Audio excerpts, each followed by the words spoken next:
तो चलिए फिर अपने डिज़ाइन के इस रास्ते में अगले स्टेप पे बात कर लेते हैं।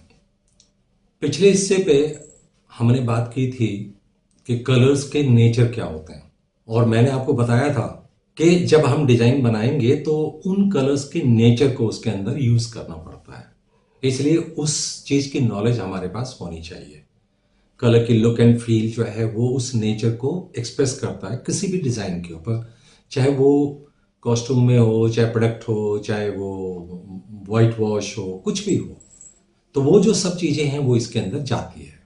तो अब आते हैं कि क्योंकि मैंने पिछली बार ही बताया था कि एक होता है कलर, उसका नेचर कैरेक्टर, एक होता है कलर एप्लीकेशन, यानी कि हम पेंटिंग करते हैं, यानी कि कलर करते हैं। तो जिसमें कलर्स और ब्रशेस और पेपर सरफेसेस ये सब चाहिए होता है, मीडियम क्या डलेगा उसमें, वो सब चीज़ें। ये वो वाला पार्ट है जो मैं आज डिस्कस करता हूँ। इसमें ढेर सारी ब्रशेस, यानी कि variety of brushes, variety of papers and variety of colours, colour medium different different होते हैं ये। तो उनके बारे में बात करते हैं। सबसे पहले मैं बात कर लेता हूँ ब्रशेस के बारे में। ब्रशेस कितने टाइप की होती हैं, तो आप स्क्रीन पे देख सकते हैं कि जो ब्रशेस हैं उनकी टाइप्स हैं, और इसमें ये मेंशन किया हुआ है कि ये जो ब्रश है वो किस किस चीज़ के लिए काम आती है। अब बारी आती है कि इसमें दो टाइप की ब्रशेस जो हैं मेजर होती है, यानी कि वो किस मटेरियल से बना हुआ है। एक ब्रश होती है सेबल हेयर ब्रश। सेबल जो है वो गिलहरी जैसा एक जानवर जंगलों में पाया जाता है। तो उसकी जो बाल होते हैं, वो बाल जो है वो उनसे ब्रशेस बनती है, यानी कि सेबल जो जानवर है उसके बालों से जो ब्रश बनती है। अब तो खैर पता नहीं, बहुत जगह पे बैन हो गया है, बिकॉज उससे लगता है कि भाई ये उस जानवर को मार के उसके बालों को यूज़ करके ब्रशेस बनती हैं। तो अब सिंथेटिक ब्रशेस भी आ गई हैं, जो सॉफ्ट ब्रशेस भी हैं और हार्ड ब्रशेस भी हैं। तो सेबल हेयर ब्रशेस जो हैं वो किस चीज़ के लिए काम आती हैं? सेबल हेयर ब्रशेस अक्सर वाटर बेस्ड, यानी कि वाटर मीडियम बेस्ड जो कलर मीडिया है उसको यूज करने के लिए इन ब्रशेस का यूज किया जाता है। यानी कि पानी मिला के जिस कलर में पानी का मीडियम मिला दें तो उसको सेबल हेयर ब्रश से यूज किया जाता है, क्योंकि वो सॉफ्ट होता है और वाटर बहुत लिक्विड होता है, यानी कि बहुत ज़्यादा जो है उसको कह लीजिए स्मूथनेस चाहिए होती है। इसलिए सेबल हेयर वाटर मीडियम के साथ मिला के जो मीडिया यूज किया जाता है उसके लिए सेबल हेयर ब्रशेस यूज की जाती है। अब इसमें कौन कौन से कलर्स आते हैं? इसमें आते हैं water colours, poster colours, acrylic colours, plastic paint. ये जो कलर्स होते हैं ये सेबल हेयर ब्रशेस से यूज होता है, क्योंकि ये इसमें पानी मिक्स होगा, इसलिए सेबल हेयर ब्रशेस इनके लिए बेस्ट होती है। अब बारी आती है कि इनके लिए कौन से सूटेबल पेपर्स होते हैं या सरफेसेस होते हैं। वाटर बेस्ड के लिए या कह लीजिए वाटर कलर के लिए मैं अलग, पहले मैं वाटर कलर के लिए ले लेता हूँ। वाटर कलर्स के लिए सूटेबल जो पेपर होता है वो कार्ट्रिज पेपर होता है और हैंडमेड पेपर होता है। ये जो दो पेपर्स हैं वो बेस्ट माने गए हैं। पोस्टर कलर के लिए कार्ट्रिज पेपर, वापस कार्डबोर्ड आप यूज़ कर सकते हैं, हार्डबोर्ड आप यूज़ कर सकते हैं, आप हैंडमेड पेपर भी यूज़ कर सकते हैं, बिकॉज वाटर कलर जो है एक ट्रांसपेरेंट मीडिया है, पोस्टर कलर ओपेक मीडिया है।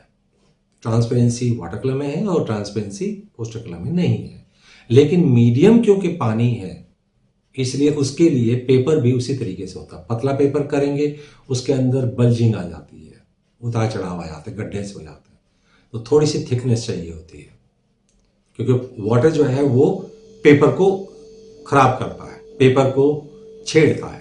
इस जगह पे अगर आप ऑयल करेंगे तो वो नहीं होगा, क्योंकि वाटर जो है वो उसके अंदर घुस जाता है, उसको सोख लेता है। लेकिन ऑयल बेस्ड अगर आप करेंगे तो बहुत ज़्यादा बल्जी नहीं होता है पेपर आपका, वो सोख लेता है ऑयल को, इस कलर को पकड़ लेता है एकदम, तो वो बल्जी नहीं हो पाता। तो इसके लिए कार्ट्रिज, हैंडमेड पेपर, कार्डबोर्ड आप कह सकते हैं, यस, जिसको आप पेपर बोर्ड भी कह सकते हैं, चार्ट पेपर, वो भी इसके लिए यूज हो सकता है। तो sable hair plus water colour poster colour, acrylic colour, synthetic paint, plastic paint. तो ये जो कलर्स होते हैं और इनके लिए सूटेबल पेपर ये वाले हैं। तो सैबल हेयर ब्रश, ये वाले पेंट और ये वाली सरफेसेस, ये वाले पेपर्स इसके लिए यूज होता है। नेक्स्ट इज हार्ड ब्रशेस जो होती हैं उनको हॉग हेयर ब्रशेस बोलते हैं। हॉग जो है वो पिग जैसा एक जानवर है, पिग कोई मान के चलो। तो हॉग हेयर जो है वो बेसिकली उस हॉग से निकाला जाता है बाल और उसकी ब्रश बनती है। वो बहुत थिक होता है। तो ये जो थिक होते हैं ये यूजुअली वाटर कलर मीडियम के लिए, और यानी कि वाटर मीडियम के लिए सूटेबल नहीं है।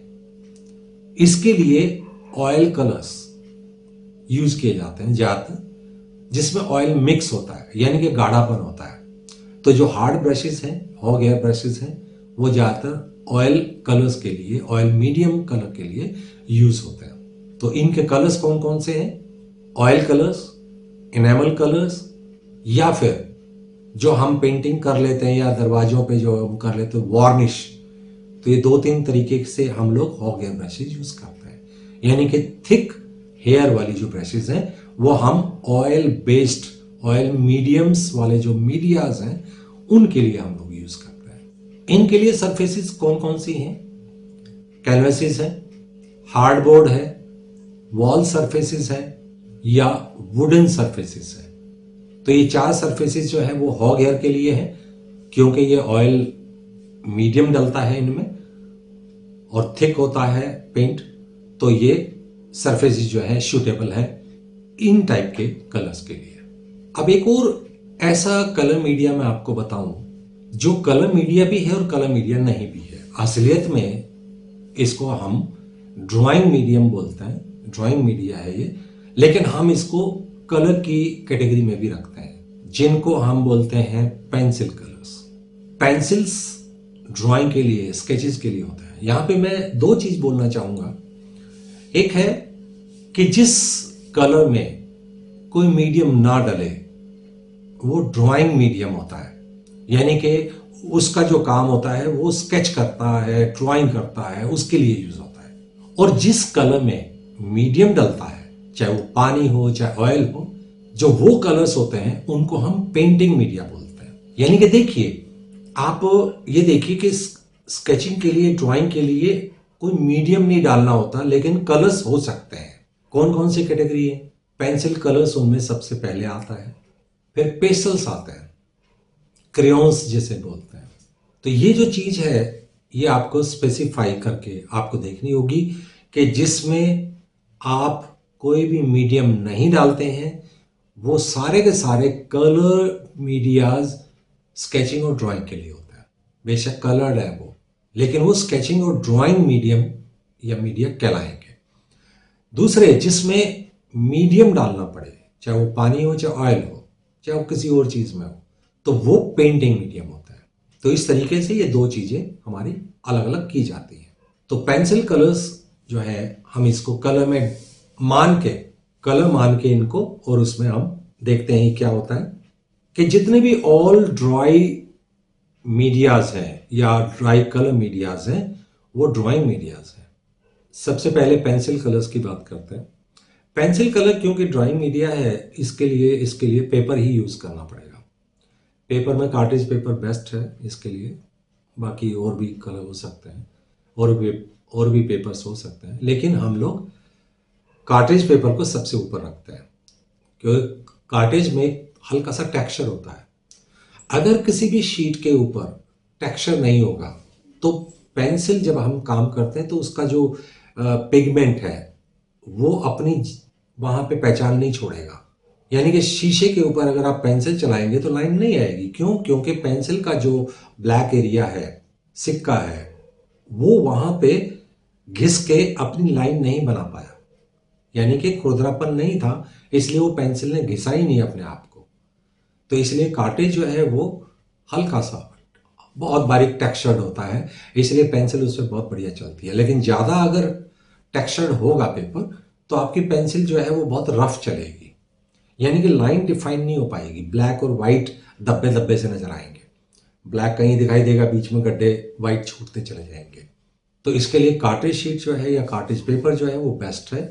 पेंसिल कलर्स को जब आप किसी ड्राइंग के अंदर, किसी स्केच के अंदर जब अप्लाई करते हैं, तो ये मान के चलिए कि जिस चीज के लिए या जिस ड्राइंग के लिए आप पेंसिल कलर यूज करना चाहते हैं, तो उस की हुई ड्राइंग का लाइट होना बहुत जरूरी है।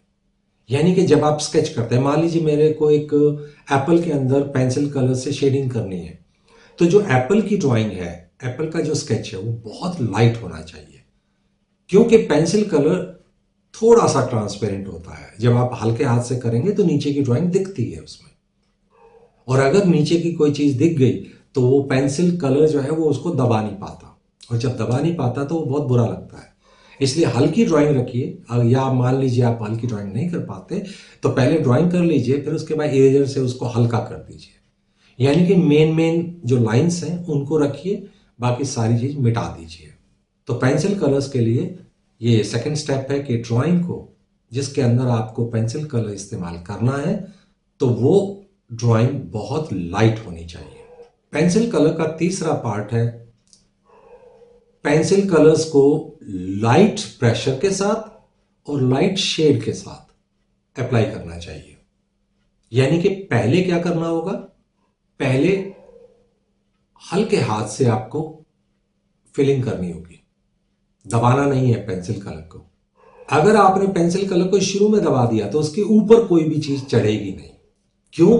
क्योंकि वो पेपर का टेक्सचर मार चुका होता है, और डार्क के ऊपर दूसरा कोई कलर, क्योंकि वो इतना ज्यादा ट्रांसपेरेंट नहीं है कि नीचे का कलर और ऊपर का कलर जो है वो आपस में मिक्स होकर कुछ बन जाए, वो नहीं होता। इसलिए कोशिश ये करें कि आप पहले लाइट शेड पकड़ें। मान लीजिए एग्जाम्पल के तौर पे येलो के ऊपर रेड करिए, रेड के ऊपर येलो मत करिए, क्योंकि रेड डार्क है, येलो लाइट है। तो येलो कर लीजिए, उसके ऊपर आप रेड अप्लाई करेंगे तो ज्यादा अच्छा है। वो डिपेंड करता है आपके ऊपर कि आपको येलो ज्यादा चाहिए कि रेड ज्यादा चाहिए। तो रेड पहले, येलो बाद में नहीं, येलो पहले रेड बाद में। प्लस जब आप येलो कलर भी करते हैं तो पेंसिल को 100% प्रेशर के साथ दबाइए मत। पेंसिल का ऊपर जो प्रेशर होता है, आप चाहे 4 लेयर बना लीजिए हल्की हल्की, लेकिन शुरू में ही येलो को दबा के मत चलाइए, यानी कि किसी भी कलर को दबा के मत चलाइए in the beginning of filling the surface, वो मत करिए। इससे क्या होगा कि वो जो पेंसिल का जो पिगमेंट है, वो पिगमेंट पेपर के टेक्सचर को फिल कर देता है, और इतना ज्यादा फिल कर दिया, मान लीजिए कि वो स्मूथ हो गया, तो वो शीशा बन जाता है एक तरह से, और शीशा कभी भी पेंसिल कलर के पिगमेंट को पकड़ता नहीं। तो जब टेक्सचर होगा तो ही आपकी पेंसिल का कलर उसमें दिखेगा। तो ज्यादा दबाव देके आप काम मत करिए उसमें। तो ये हो गया आपका थर्ड स्टेप, कि हाथ का प्रेशर भी शुरू में लाइट हो और कलर की शेड भी लाइट हो। यानी कि येलो पहले, ऑरेंज बाद में, रेड बाद में, ब्लैक बाद में। ब्लैक के पहले करोगे तो नहीं हो पाएगा, उसके ऊपर येलो नहीं चढ़ेगा, उसके ऊपर रेड नहीं चढ़ेगा। तो कोशिश करें लाइट टू डार्क चले, और हाथ के प्रेशर को हल्का करते हुए धीरे धीरे करके जब आप फिनिशिंग की तरफ जाए तो आप प्रेशर बढ़ाइए और डार्क कलर बढ़ाइए, डार्क शेड बढ़ाइए। पेंसिल कलर को यूज करने का एक और इसमें टेक्निक है कि पेंसिल कलर्स को ब्लंट मत चलाइए, यानी कि घिसी हुई पेंसिल मत चलाइए, शार्पन होनी चाहिए। एटलीस्ट जो 80% शार्पन है वो रहे, 20% घिस जाती है, फिर शार्प करिए, फिर अप्लाई करिए। ये क्यों मैं बोल रहा हूं, क्योंकि जैसी सरफेस आपकी रफ हो जाती है, ब्लंट हो जाती है, तो पेपर के टेक्सचर के अंदर वो पेंसिल का जो हिस्सा है वो जगह नहीं बना पाता, उसके अंदर घुस नहीं पाता, तो वो लाइन जो है वो आपकी पूरी डार्क नहीं चलती है। तो पेंसिल को शार्प करके रखिए और फिर उसके बाद अप्लाई करते रहिए, बार बार शार्प करिए और बार बार अप्लाई करिए। तो पेंसिल कलर जो है वो आपके हमेशा शार्प रहने चाहिए। लोग बोल देते हैं कई बार कि शार्प करने से पेंसिल का जो पॉइंट है वो बहुत बारीक है, मिक्सिंग नहीं करता। वो प्रैक्टिस के ऊपर, आप बाद में जब प्रैक्टिस करेंगे तो शार्पन पेंसिल भी बहुत अच्छी मिक्सिंग करती है। तो ये आप बाद में करते करते सीखते हैं इस चीज को। लेकिन कोशिश करें कि कुछ स्ट्रोक्स के बाद पेंसिल को दोबारा शार्प जरूर कर लें। ब्लंट पेंसिल कलर यूज़ नहीं करना है।